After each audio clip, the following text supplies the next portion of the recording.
Hi, everyone. Welcome to One-on-One. My name is Tom Blefko, and this is a program where we have a series of interviews with some of our directors and officers. I'm probably going to have some committee members where I'm going to be conducting some interviews later on this year. Today, I have with us the Secretary of LCAR, the Lancaster County Association of Realtors, is Tom Weik, and Tom and I have known each other way too long, I'm sure. He's been in the business 37 years. He's the managing broker for Kingsway Realty locally here. Tom, welcome to the program. Thank you, Tom. Glad to be here. Yeah, I'll get started with this with some easy background questions. Tom, everybody's got a story getting into this business. I know I do. Last week, Greg had an interesting story. What did you do prior to getting into real estate? And then what caused you to move to get your license and enter this profession? Well, going back to the beginning, I was born and raised in Lidditz, Pennsylvania. Went to Warwick High School, graduated at the ripe old age of 17 in 1968. As you know, the Vietnam War was raging about then. I didn't want to go to college. Maybe not specifically, but I didn't know what I wanted to do.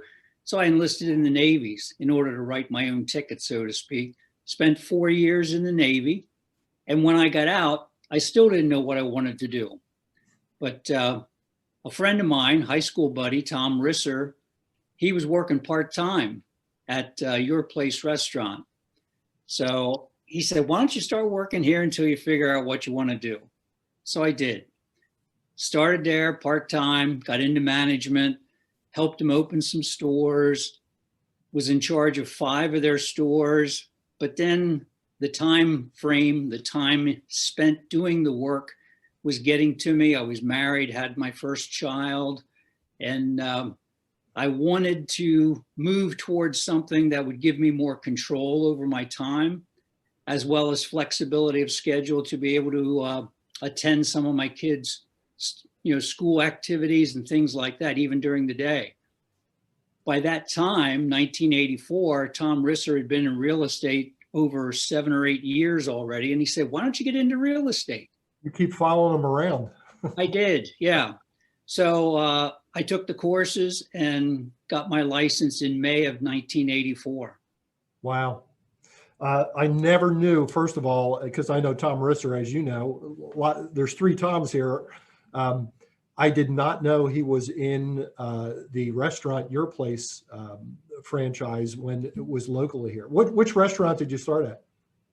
The one in Lidditz up on Kissel Hill, which is now called Scooters. Yep, I remember it well. Yeah. So, Tom, you've been in the business for a long time, obviously, and you've seen a lot come and go. And I know you yourself personally, you started out in sales and then you've kind of moved into a variety of other roles over time. If you could change 1 or 2 things about what you did when you first got into business till today, what would they be? Well, the biggest thing I would change would be a detour that I took from sales into residential and commercial property management. I started with Holder Decker Brisson in 1984, Better Homes and Gardens, moved to Murray Realty for 3 years, and then was the residential and commercial property manager for the Murray companies for 2 years. But what that did was it short-circuited my sales career. And when I left property management after 2 years and got back into sales again, I had to pretty much start over. Right. As far as rejuvenating my prospect list and everything else. So I think if I had to change anything, I'd probably eliminate, even though it was a real estate experience, I think I'd eliminate those 2 years in property management. Yeah. I know you leave this business for a little while, and once again, you have to almost start from scratch again. So I get it 100%. Tom, obviously you're the managing broker of Kingsway. Big responsibility. You have a number of agents. Approximately how many agents do you have, Tom? We have 47 full-time agents. So you oversee a lot of agents. I know this pandemic that we've all experienced over the last year or so, we got no preparation call for this at all. I mean, it was just thrown at us. Tell me how you adjusted to the pandemic? What did you do at your company? How has your company handled it? Well, being that the majority of our agents are veteran agents, and I would think that other than the restricted mobility and access of the most severe times of the pandemic's rise and hopefully now fall, I think the real adaptability has been to the extreme low inventory that we've been experiencing. And that started well before the pandemic. I mean, well early in 2019, we started seeing a fairly good drop in inventory. I think everybody right now is stockpiling buyers and they don't have any homes to show them. And when one does pop up, you have a flurry of activity, and it's strange trying to tell a buyer that you're going to have to offer $10,000, $15,000, or $20,000 over asking price in order to have a chance of getting the home. Right. It isn't a sure thing. It's just to give yourself a chance. And so I think that really it's the extremely low inventory that the pandemic has exacerbated that we've adapted to, and it's just changed our style of sales. Yeah. I think we've all changed very quickly over the last 12 months or so. And, speaking of that, obviously, this has been a huge change in the real estate business, the way that we're doing business. Look back in your real estate career, and what were some of the things that you feel had huge impacts on the way we do business today? Well, being in the business 37 years and being a member of the old school of veterans, I came into the business when we had paper catalogs with all of the listings in them.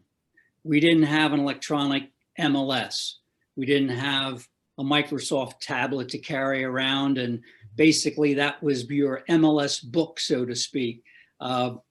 So, I mean, I'd say computerization of the MLS has been the greatest change to the industry from a very general standpoint. There's been minor tweaks with technology, showing apps, electronic lock boxes, all that kind of thing. But the major item would be the computerization.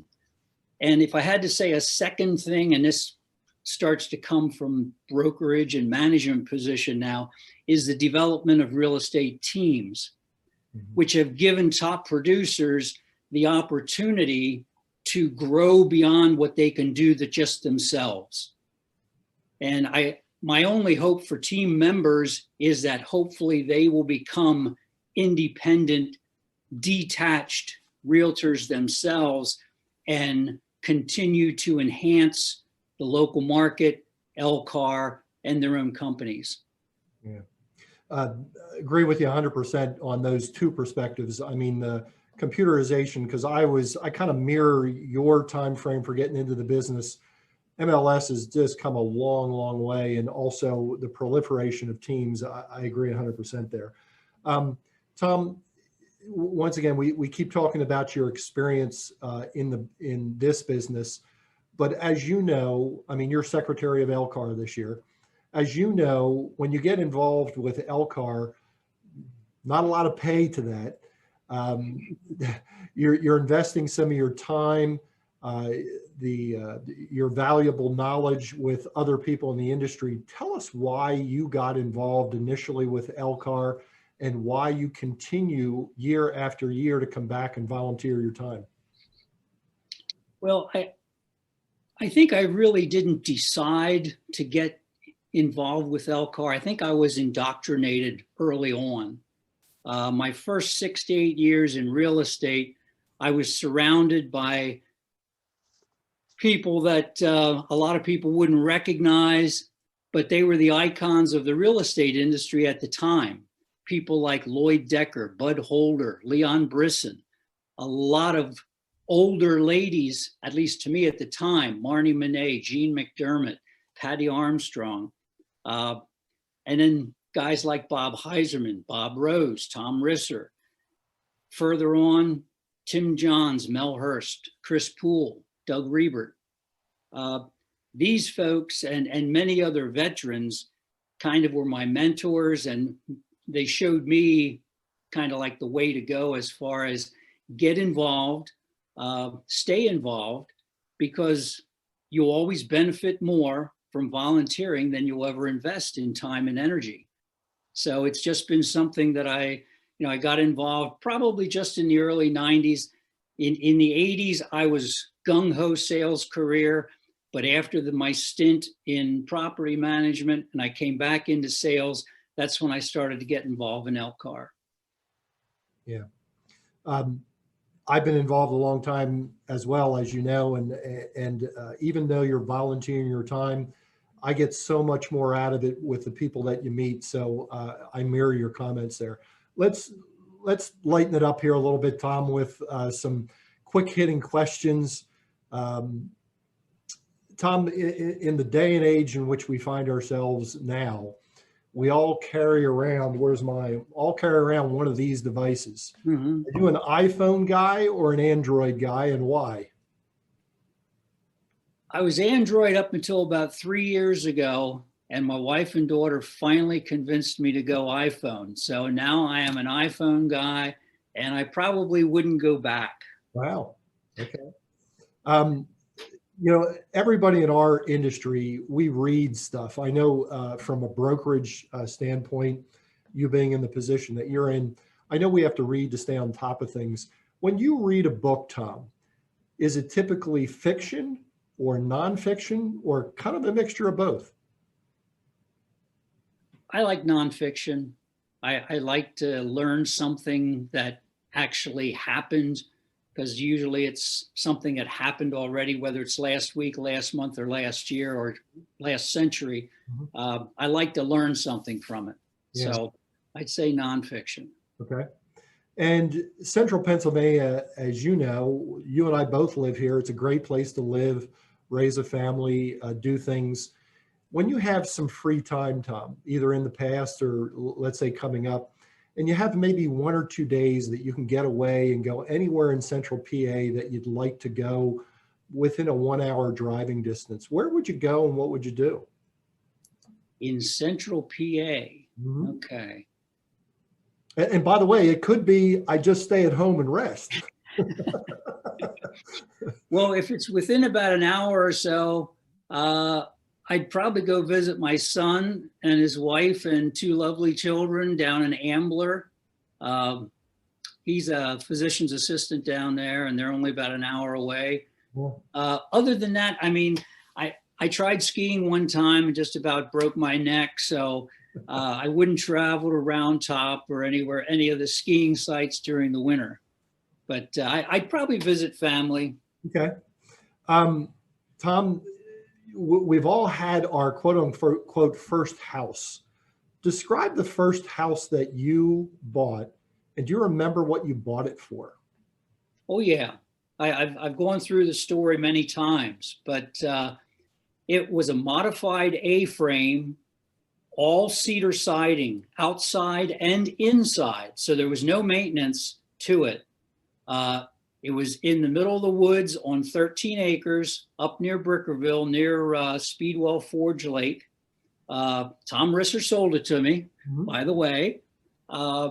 And we paid $55,000 for it in September of 1976. Wow. $55,000. If you had a hazard a guess today, what would it be worth today? I know they've put an addition or 2 on it, but it would probably be close to 500,000, I would imagine. Real estate's a good investment, isn't it? Oh, absolutely. Absolutely. I'm going to end up with this. And Tom, I know where you live now. You don't live in an A-frame. You live on Overlook Golf Course. At least I think you still live on Overlook. Yeah. Yep. For those of you that know that course, if you play hole number 11, Tom is off to the left-hand side on hole number 11. And how long have you lived there, Tom? It will be 42 years in September. Okay. In those 42 years, and I think I know about where you live on there, so you're not in harm's way, at least I don't think so. But has anybody ever hit a ball into your house or hit one of your windows? Anything? Now that would be incredibly hard, but one golfer one day while I was in the backyard actually heeled the ball so hard that it went directly through his legs behind him into my yard. I was in the yard and the ball came rolling down. I heard some guy screaming. He was so frustrated with himself. And I turned around and looked up and saw him up there, and he was looking down at me. And I said, "Is this your ball?" And he said, "Yes." So I picked it up and threw it back to him. So that's the closest you ever came to harm's way on the golf course. Yeah. We're really not in the line of sight for that fairway. Yeah.